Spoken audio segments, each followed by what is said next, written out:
Es una de las preguntas más inquietantes y perturbadoras de toda la Biblia. Una pregunta que golpea el corazón de nuestra comprensión de la soberanía de Dios, el libre albedrío y la naturaleza de la traición.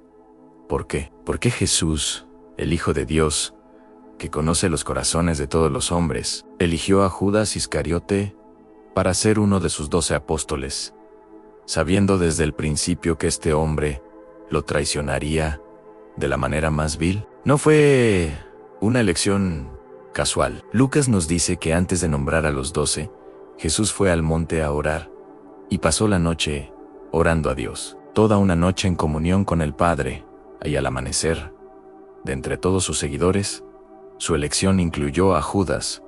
Esta decisión, lejos de ser un error de cálculo divino, es una de las lecciones más profundas y aterradoras del Evangelio. Es una historia que nos obliga a mirar más allá de las apariencias, a examinar nuestros propios corazones y a enfrentarnos a la incómoda verdad de que la proximidad a Jesús no garantiza la salvación. Para entender esta elección, primero debemos despojarnos de la caricatura de Judas como un villano de pantomima. Cuando Jesús lo llamó, Judas no llevaba un cartel que decía traidor. Era un hombre, probablemente, lleno de las mismas esperanzas y ambiciones que los demás discípulos. Quizás era un celote, un nacionalista apasionado, que creía que Jesús era el Mesías militar que finalmente liberaría a Israel del yugo romano. Su apellido Iscariot podría significar hombre de Quariat, una ciudad en Judea, lo que lo convertiría en el único no galileo del grupo. O podría derivar del latín sicarius, que significa asesino o daga, una facción radical de los celotes. Sea cual sea su origen, se le confió una posición de responsabilidad. Era el tesorero del grupo, una posición que, como nos revela Juan, abusó, ya que era ladrón, y teniendo la bolsa, sustraía de lo que se echaba en ella. Aquí vemos el primer indicio de la oscuridad en su corazón. No fue un solo acto de traición, sino un patrón de pequeños compromisos, de una creciente devoción al dinero que finalmente ahogaría su lealtad a Cristo. Jesús sabía todo esto. En Juan 6, en 64, después de que muchos discípulos lo abandonaran por su enseñanza sobre el pan de vida, el texto dice explícitamente, porque Jesús sabía desde el principio quiénes eran los que no creían y quién le había de entregar. Y luego, en el versículo 70, lo dice aún más directamente, ¿no os he escogido yo a vosotros los 12, y uno de vosotros es diablo? Imaginen la tensión en esa habitación. Jesús no estaba siendo engañado, estaba permitiendo conscientemente que un diablo, un adversario, caminara con él, comiera con él, aprendiera de él.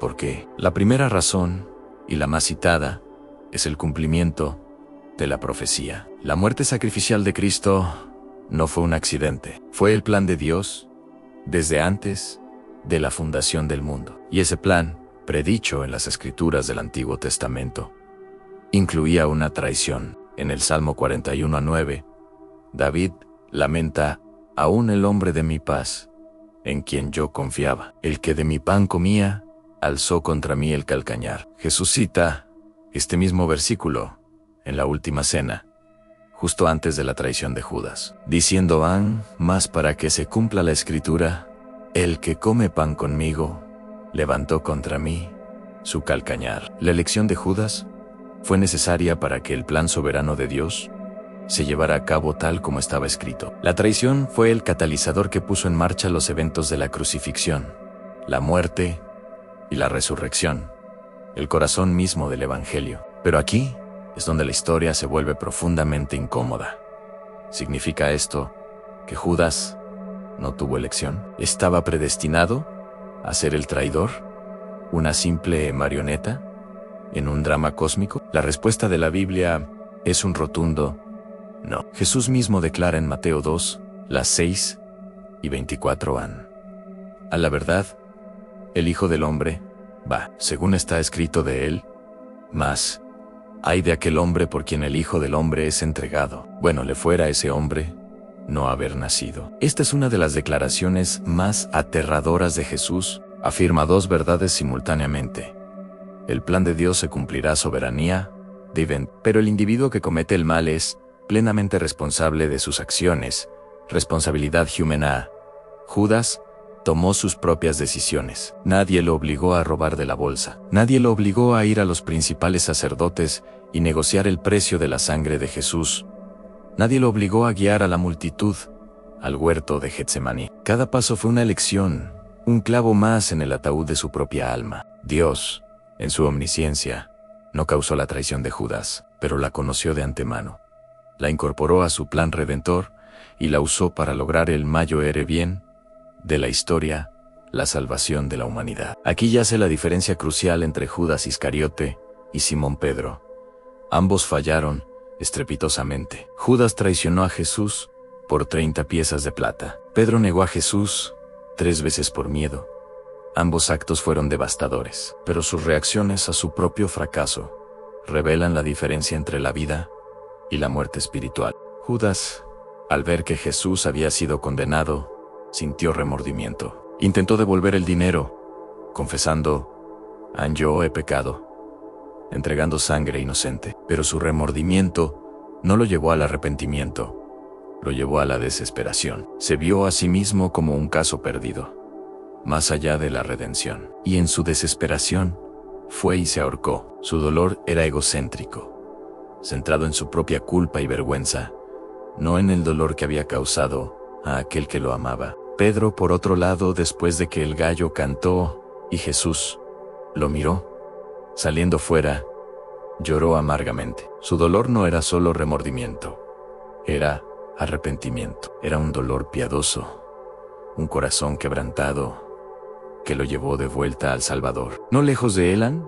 y debido a ese arrepentimiento, Pedro fue restaurado, perdonado, y se convirtió en la roca sobre la cual Jesús edificaría su iglesia. Judas y Pedro son un espejo para toda la humanidad. Ambos nos muestran que el fracaso es inevitable. Pero la pregunta no es si caerás, sino hacia dónde te volverás después de caer. ¿Te volverás hacia adentro, a la desesperación de tu propio pecado, como Judas? ¿O te volverás hacia afuera, a la gracia inmerecida de Cristo, como Pedro? La elección de Judas por parte de Jesús también nos enseña una lección aterradora sobre la naturaleza del mal. El mal no siempre se presenta con cuernos y un tridente. A menudo se sienta en la primera fila, camina con nosotros, come en nuestra mesa, participa en nuestras actividades religiosas. Judas estuvo expuesto a la mejor enseñanza del mundo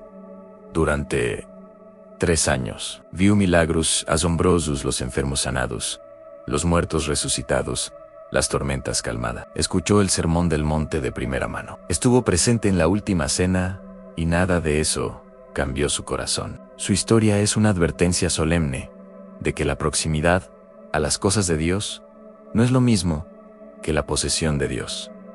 Puedes conocer toda la teología correcta, puedes asistir a la iglesia todos los domingos, puedes incluso realizar actos de servicio en el nombre de Jesús. Pero si tu corazón no ha sido verdaderamente regenerado, si no has nacido de nuevo, todo es en vano. Judas es la prueba definitiva de que la salvación no es por obras, ni por conocimiento, ni por asociación. Es un milagro de la gracia que ocurre en el interior, una transformación del corazón que solo el Espíritu Santo puede realizar. Su presencia en el círculo íntimo de Jesús es un recordatorio perpetuo de que debemos examinar nuestros propios corazones y asegurarnos de que nuestra fe es genuina, no solo una fachada externa a demostración de religiosidad. Entonces, ¿por qué lo eligió Jesús? Más allá del cumplimiento de la profecía, la elección de Judas sirve como una demostración del corazón de Dios.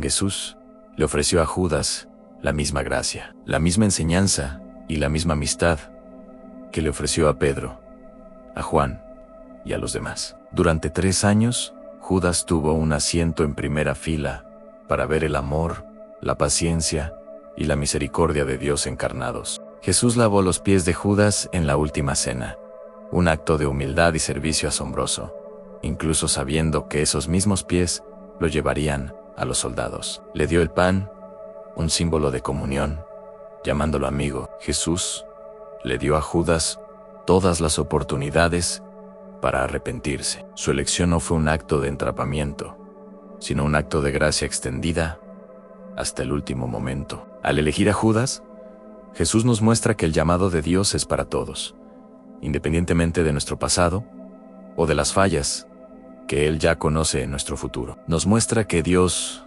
no nos elige porque seamos perfectos, sino a pesar de nuestra imperfección. La tragedia de Judas no es que Jesús lo eligió para ser un traidor, sino que Judas, a pesar de haber sido elegido y amado por Jesús, eligió la traición en lugar del arrepentimiento. La historia de Judas también es un comentario profundo sobre el poder destructivo del amor al dinero. En 1 Timoteo 6:10, Pablo escribe que raíz de todos los males es el amor al dinero, el cual, codiciando algunos, se extraviaron de la fe y fueron traspasados de muchos dolores. Judas es el ejemplo supremo de esta verdad. Su caída no comenzó con un odio manifiesto hacia Jesús, sino con un afecto desordenado por el dinero. Empezó robando de la bolsa, pequeñas concesiones que endurecieron su corazón y lo prepararon para la traición final. Cuando María ungió a Jesús con un perfume costoso,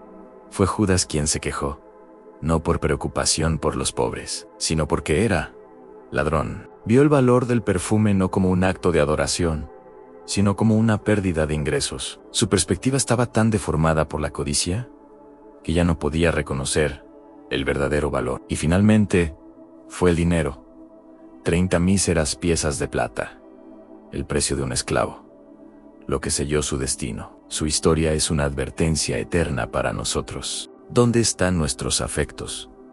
¿Qué amamos más que a Cristo? Puede que no sea dinero, puede ser la aprobación de los demás, la comodidad, el éxito profesional, el placer, pero cualquier cosa que ocupe el trono de nuestro corazón, que no sea Cristo, tiene el potencial de llevarnos por el mismo camino de traición. Judas nos obliga a preguntarnos, ¿cuál es nuestro precio? Finalmente, la presencia de Judas entre los 12 nos da una perspectiva sobre la iglesia. Desde el principio, la iglesia visible ha sido una mezcla de trigo y cizaña, de creyentes genuinos y falsos profesantes. La iglesia perfecta, sin mancha ni arruga, no existe en esta tierra. Incluso en el grupo más selecto, elegido por el mismo Jesús, había un traidor. Esto debería darnos humildad y realismo. No debemos sorprendernos ni desilusionarnos cuando encontramos hipocresía o pecado dentro de la iglesia. Jesús mismo nos advirtió que así sería, pero tampoco debemos volvernos cínicos. La presencia de un Judas no anula la fe genuina de los otros 11. La existencia de la cizaña no niega la realidad del trigo. Nuestra tarea no es tratar de arrancar la cizaña, un trabajo que Jesús reserva para sí mismo al final de los tiempos. Nuestra tarea es asegurarnos de que somos trigo, de que nuestra fe está firmemente arraigada en la buena tierra de un corazón honesto y arrepentido. La historia de Judas no es una excusa para el cinismo, sino un llamado al autoexamen. No nos pregunta ¿por qué hay hipócritas en la iglesia?, sino que nos pregunta ¿soy yo uno de ellos? En última instancia, la historia de por qué Jesús eligió a Judas es una historia que revela la asombrosa complejidad del plan de Dios. Es un tapiz tejido con los hilos de la soberanía divina y la responsabilidad humana, de la profecía y la elección personal, de la gracia extendida y el corazón endurecido. Nos muestra a un Dios que es tan soberano que puede usar el acto más oscuro de la historia para lograr el bien más brillante. Nos muestra a un Salvador que ama a sus enemigos hasta el final, ofreciéndoles la gracia incluso mientras planean su muerte. Y nos presenta un espejo, obligándonos a confrontar la posibilidad de la traición en nuestros propios corazones y a aferrarnos más desesperadamente a la gracia que es la única que puede salvarnos. La pregunta, al final, no es tanto por qué Jesús eligió a Judas, sino por qué nos elige a nosotros, sabiendo todo lo que sabe sobre nuestras propias debilidades, fracasos y traiciones. Y la respuesta es la misma para la gloria de su gracia inmerecida. Profundicemos en la psicología de Judas. ¿Qué lo llevó por ese camino oscuro? No fue un evento singular, sino una erosión gradual. El Evangelio de Juan nos da una ventana a su alma al llamarlo ladrón. Este detalle es crucial. La traición de Judas no nació de un desacuerdo teológico con Jesús, sino de un problema de carácter no resuelto. Su amor por el dinero se convirtió en una adicción, una lente a través de la cual veía todo. Cada milagro, cada enseñanza, se filtraba a través de la pregunta: ¿qué gano yo con esto? Esta mentalidad transaccional es el polo opuesto del Evangelio, que se basa en la gracia y el dar desinteresado. Cuando Judas vio a María derramar un perfume de nardo puro sobre los pies de Jesús, un acto de adoración extravagante valorado en el salario de un año, no vio belleza, vio un desperdicio. Su corazón, ya endurecido por la codicia, era incapaz de comprender el lenguaje del amor sacrificial. Este es un recordatorio escalofriante de que los pecados pequeños y secretos, si no se tratan, tienen el poder de carcomer nuestra alma y llevarnos a lugares que nunca imaginamos. La gran traición de Judas fue simplemente la culminación de miles de pequeñas traiciones que ya habían tenido lugar en su corazón. El contraste con Pedro es fundamental para entender el mensaje del Evangelio. Pedro también falló de manera espectacular. Después de jactarse de que moriría por Jesús, lo negó 3 veces a una simple sirvienta. Su fracaso fue público y humillante, y sus respuestas no podrían ser más diferentes. El llanto amargo de Pedro fue un llanto de un corazón roto, un dolor que lo llevó de vuelta a la comunidad de los discípulos, y finalmente, a la restauración en la playa con el Cristo resucitado. El remordimiento de Judas fue un dolor estéril, un callejón sin salida de ocio, que lo aisló y lo llevó a la autodestrucción. Nos enseña que Dios no está tan interesado en la magnitud de nuestro pecado como en la dirección de nuestro arrepentimiento. No hay pecado tan grande que la gracia de Dios no pueda cubrir, pero esa gracia debe ser recibida con un corazón quebrantado y contrito, no con la desesperación orgullosa que se niega a ser perdonada.